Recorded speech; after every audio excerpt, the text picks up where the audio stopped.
Bonjour Mathieu Cornietti, bienvenue. Bonjour. Merci. Vous êtes donc le président d'Impact Partners qui a été créé, que vous avez créé en 2007, c'est ça? Nous avons commencé en 2007, Ouais. c'est une histoire maintenant 15 ans. Ouais. La société de gestion gère aujourd'hui 350 millions d'euros, 45 professionnels, une dimension européenne. Et au cœur de notre raison d'être est l'action avec des entrepreneurs engagés pour une société plus juste. Voilà. Ça veut dire quoi l'impact positif pour vous?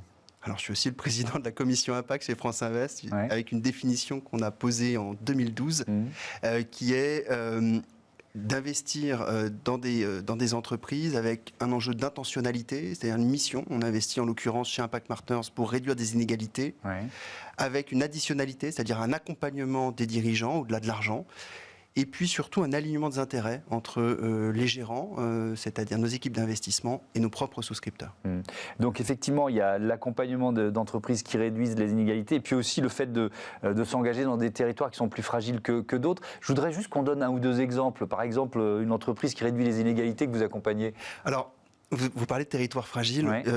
En France, on a cette vision très territorialisée de la politique publique. Les quartiers de la politique de la ville, 8% des habitants français de la France habitent un quartier de la politique de la ville, mais aussi les zones de revitalisation rurale, les territoires action cœur de ville. Voilà. Des territoires sur lesquels on a un vrai enjeu de développement économique.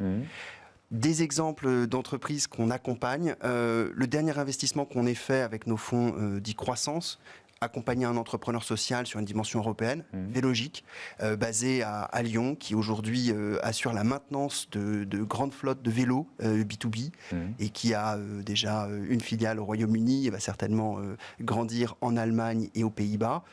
Un enjeu, avec notre investissement, l'idée de créer 200 emplois pour des personnes en insertion.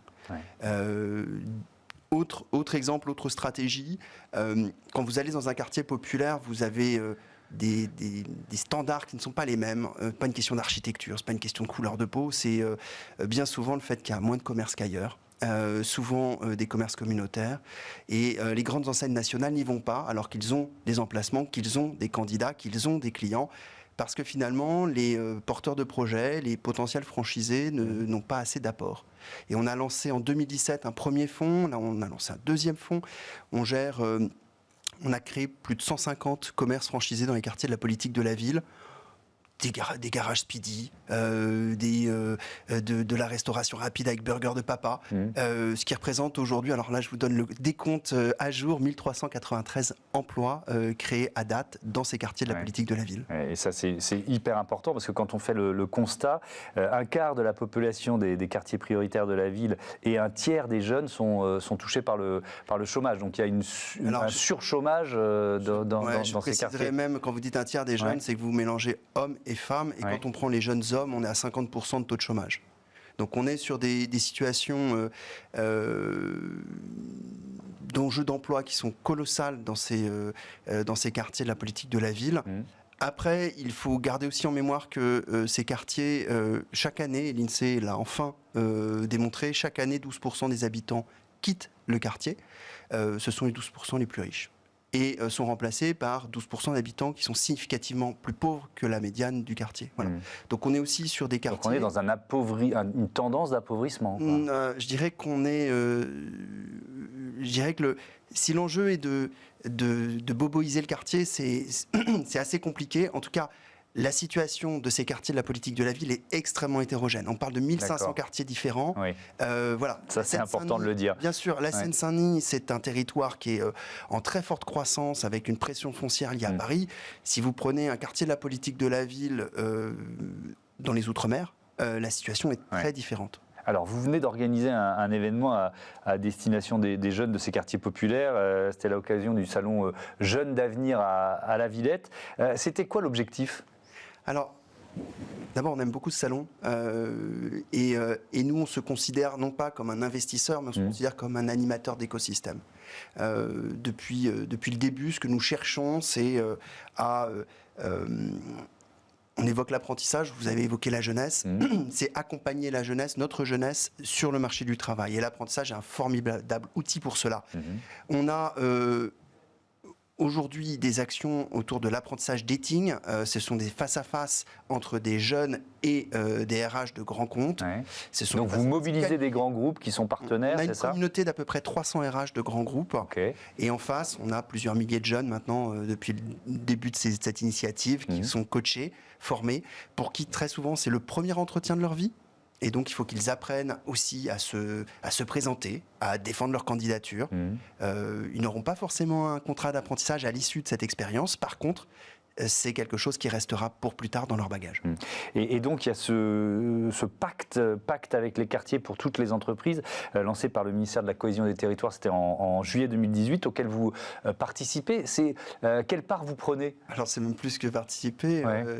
C'est le ministre de la ville de l'époque, Julien de Normandie, et puis sa successeur, Nadia Hay, qui ont eu le souhait de mobiliser les grands groupes en faveur des quartiers de la politique de la ville. Et donc, ce que nous avons fait, c'est effectivement être un lien entre ces grands groupes qui ont besoin de très concret, qui ont besoin d'une boîte à outils, et puis le tissu associatif financé par la NCT, l'Agence nationale de la cohésion des territoires. C'est-à-dire qu'en fait, on a bien souvent des mondes qui s'ignorent, alors que dans ces grands groupes, vous avez beaucoup de gens, beaucoup de collaborateurs qui ont envie de s'engager à titre personnel. On évoque les RH pour l'apprentissage, mais ça peut être aussi des acheteurs qui ont envie de rencontrer des entreprises qui sont implantées dans les territoires fragiles. Ça peut être simplement un collègue, un assistant, une assistante qui dit « moi, j'ai envie d'accueillir une classe de stagiaires de 3e cette année. » Voilà. Et dès qu'une entreprise, je profite de votre émission pour faire un appel, si vous êtes au sein d'une entreprise, vous n'avez pas besoin d'être le président de l'entreprise, mais si vous êtes simplement motivé, allez sur pactepaqte.fr. Et on sera très heureux de pouvoir vous aider, vous accompagner dans cette démarche inclusive. pactepaqte.fr. Il faut peut-être rappeler quelque chose, c'est que la diversité, on l'a déjà dit plusieurs fois dans cette entreprise avec plein d'exemples, la diversité, c'est un levier d'efficacité, c'est même un levier de rentabilité. Bien sûr, c'est un levier d'innovation. Je peux même parler simplement d'Impact Partners. On est une société de gestion un petit peu particulière. On ne fait pas de jeunisme, qu'on soit très clair. Mais la moyenne d'âge, c'est 29 ans. Certains termineront leur carrière chez Impact Partners, nous ont rejoint après 60 ans et on est super heureux. Il y a tout type, quand on parle de diversité, on ne va pas parler de couleur de peau parce qu'on est en France et de toutes les façons, on sait ce que ça veut dire aussi. C'est une diversité en termes de profil scolaire, une diversité en termes d'âge, de la mixité homme-femme. Et tout ça manque beaucoup dans l'univers du private equity. Je pense que France Invest s'engage d'ailleurs pour cela et c'est bien. Et encore une fois, on est à l'image certainement des entrepreneurs qu'on veut accompagner. On parle de plus en plus de finance utile. Ça veut dire quoi pour vous, la finance utile? C'est un vrai... En fait, j'ai envie de vous dire, c'est pas la finance utile. La question, c'est l'utilité. C'est l'utilité de chacun. C'est votre utilité. Smart Impact, vous vous réveillez le matin, vous dites ouais, ok, je fais quelque chose d'utile. J'ai fait le choix d'être dans un univers financier et aussi social, et donc d'être utile. Donc en fait, je pense qu'on est utile de manière évidente si on commence à se poser des questions, si on commence à devoir mesurer tout ce qu'on fait pour essayer de se justifier, on est dans le mauvais chemin. Mais je vous pose la question parce que alors c'est même au-delà de la finance utile, je ne sais pas quel terme il faut employer, la finance responsable, la finance à impact, bref, il y a un mouvement qui est en cours. Je vous vois réagir avec peut-être beaucoup de bonne volonté, de vrais engagements et puis peut-être parfois un peu de purpose washing, j'en sais rien, mais comment vous analysez ce mouvement? Alors, pour rester dans l'univers financier, il y a maintenant quelques décennies, au moins 2, un mouvement autour de la finance responsable a commencé à se diffuser. Je vais parler juste du private equity qu'on voit aujourd'hui chez France Invest. On a une commission ESG, environnementale, sociale, gouvernance, qui est présente partout, qui est devenue un standard pour les investisseurs. Voilà, aujourd'hui, tout le monde est responsable. Donc, on est passé d'une finance socialement responsable à une finance sociale. En tout cas, c'est ce qu'on porte chez Impact Partners. Et cette finance impact investing, elle grandit. Aujourd'hui, en France, c'est au sein de France Invest, on a commencé en 2012, il y avait 8 acteurs, 200 millions d'euros sous gestion, répondant à la définition que je vous ai donnée. Aujourd'hui, on est presque une cinquantaine d'acteurs et c'est plus de 5 milliards d'euros sous gestion. dédiés à des enjeux environnementaux ou sociaux, avec un alignement d'intérêts, avec un accompagnement spécifique. Donc il y a une forte croissance, ça représente quoi dans la finance globale? C'est encore petit, tout petit? Ça dépend, si vous parlez de la finance utile, ça commence à représenter quelque chose, mais oui. si vous prenez toute la finance, y compris les milliards d'euros qui vont dans on ne sait pas quoi, voilà, je pense qu'on est microscopique, mais l'important c'est de faire, c'est d'agir. Et on est très fiers aussi de le faire avec humilité parce que ce sont au quotidien les entrepreneurs que nous accompagnons qui font le travail sur le terrain. Ouais. Merci beaucoup, merci Mathieu Cornietti. Je rappelle que si vous voulez participer, il y a donc ce site pacte.fr.